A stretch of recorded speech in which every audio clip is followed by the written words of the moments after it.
जीव हमारी जाति है, मानव धर्म हमारा। हिंदू मुस्लिम सिख ईसाई धर्म नहीं कोई न्यारा।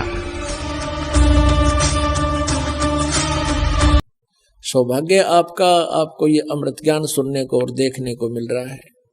ये छठा स्कंद संक्षिप्त देवी भागवत 414 पृष्ठ पे जन्मेजय ने पूछा, महाभाग किस युग में कैसा धर्म का स्वरूप है, इस संपूर्ण विषय को विशेष रूप से बताने की कृपा कीजिए। व्यास जी बोले, राजन यह निश्चय है कि सतयुग में ब्राह्मण वेद के पूर्ण विद्वान थे।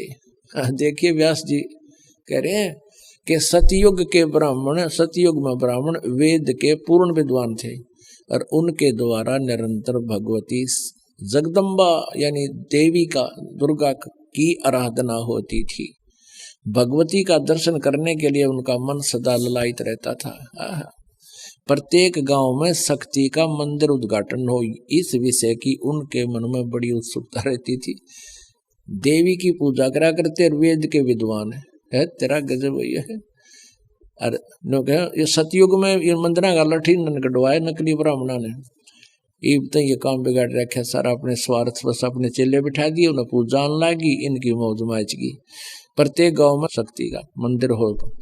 अब यहाँ क्या बता, देखिए ये तो सतयुग के ब्राह्मणों की स्थिति, अब कलयुग के ब्राह्मणों की सती थी। और सुन लो इसी पवित्र पुराण में, धर्म की यही सती थी, त्रेता में भी रही परंतु कुछ ह्रास हो गया था। सतयुग की जो सती थी वह द्वापर में विशेष रूप से कम हो गई थी।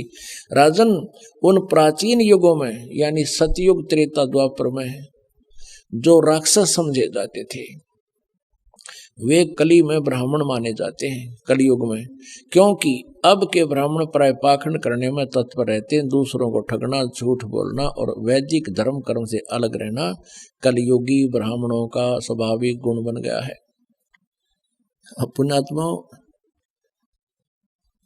परमेश्वर ने 600 वर्ष पहले कहा था, वेद पढ़े पर भेद न जाने, ये बाँचे पुराण 18। और पत्थर को ये पत्ते खुआवे, भूल गए सिरजनहारा।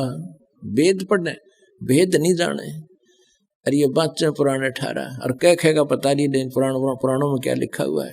ब्रह्मा जी अजरो अमर है, सर्वेश्वर है, महेश्वर है, इनकी कोई माता पिता नहीं, यही समृद्ध शक्ति है। और ये जन्मते मरते नहीं। और पुराणों में लिखा है ये जन्मते और मरते हैं, इनका तो जन्म और मृत्यु होती है। यही अपनी देवी पुराण आपको स्पष्ट करेगी। पुणात्माओं, जब तक हम अपने उन पवित्र सदग्रंथों से स्वयं परिचित नहीं होंगे तो हमारे अंदर जो जमा हुआ ये युगों युगों का लोक वेद या दंत कथा हटे नहीं। और इसके हटे बिना भगवान की रुचि बढ़े नहीं तो हमारी इन्हीं में आस्था पड़ी रहेगी। तो दास का उद्देश्य यही है कि आपको रूबरू करा दूं ताकि आप प्रत्यक्ष प्रमाण देखकर भगवान को पहचान सके और ज्ञान समझ सके। और ज्ञान समझ में आ गया फिर तो ये परमात्मा की महिमा बच्चा बच्चा गाया करेगा।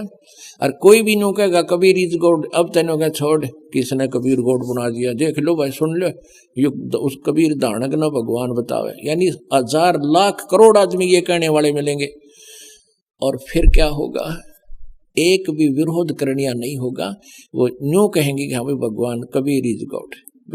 कबीर तो परमात्मा थे, यही पूर्ण ब्रह्म थे। तो उस स्थिति में आने के बाद फिर हम केवल आप जी को परमात्मा के वो ज्ञान महिमा कोड वर्डों में भी सुनावांगे तो भी समझ में आवेगी आपके, और आनंद और अधिक होगा। तो उसके लिए ये खेत तैयार किया जा रहा है, ये फील्ड तैयार किया जा रहा है, सदग्रंथों को रूबरू किया जा रहा है।